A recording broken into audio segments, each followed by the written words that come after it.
Rockford set to shine this summer as the Women's Baseball World Cup group stage heads to the city with the help of national sponsorships that'll bring the fourth city to the World Cup. The Sports Bra is the gold standard for women-focused sports, bringing their national footprint to building the fans' experience.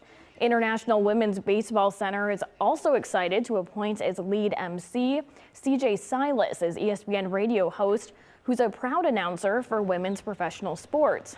Local partners also include Bucefaro Family McDonald's, Rockford Ice Hogs, and the City of Loves Park, helping Rockford welcome world's top women's baseball teams this July.